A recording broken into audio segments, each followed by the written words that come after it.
Telangana high court website hack అయింది. డీజీపీకి Telangana high court registrar ఫిర్యాదు చేశారు.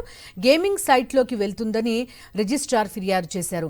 హైదరాబాద్ సైబర్ క్రైమ్ పిఎస్లో కేసు నమోదు చేశారు. పలు సెక్షన్ల కింద కేసు నమోదు చేశారు పోలీసులు. సైట్ని రిస్టోర్ చేశారు ఎన్ఐసి అధికారులు. విదేశీ గేమింగ్ యాప్ల పాత్రపై అనుమానం వ్యక్తం చేస్తున్నారు. పూర్తి వివరాలు అందిస్తారు మా కరెస్పాండెంట్ అమర్. ఏకంగా తెలంగాణ హైకోర్టు వెబ్సైటే హ్యాక్ కావడం చూస్తున్నాం. ఏం జరిగింది? పోలీసులు ఏమంటున్నారు?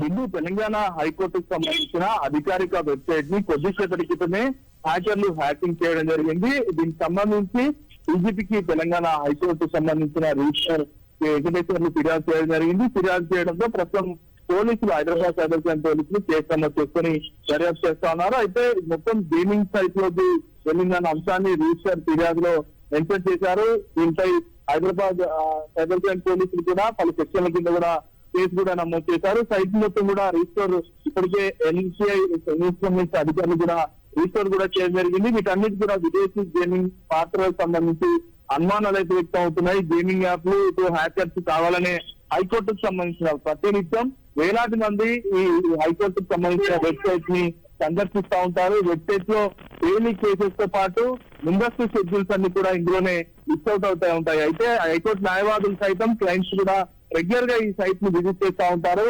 ఇప్పుడు ప్రస్తుతం హైకోర్టు వెబ్సైట్ మొత్తం కూడా హ్యాక్ కావడంతో అందులో మొత్తం గేమింగ్ యాప్స్ కావచ్చు, ఇట్లా మిగతా బెట్టింగ్ యాప్స్ అన్ని కూడా ఓపెన్ అవుతుండడంతో వాటన్నిటికి సంబంధించి చాలా అనుమానాలు, భయాందోళనకు హైకోర్టు అడ్వకేట్ అయితే లోనవుతున్నారు. వెంటనే రిట్రీవ్ చేయాలనే కోరుతున్నారు.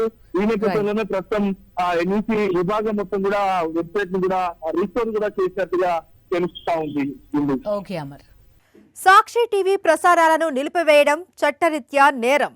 సాక్షి టీవీ ప్రసారాల కోసం మీ స్థానిక కేబుల్ ఆపరేటర్ను వెంటనే సంప్రదించండి. డిటిహెచ్లో, ఇంటర్నెట్లో కూడా సాక్షి టీవీ ప్రసారాలను వీక్షించవచ్చు.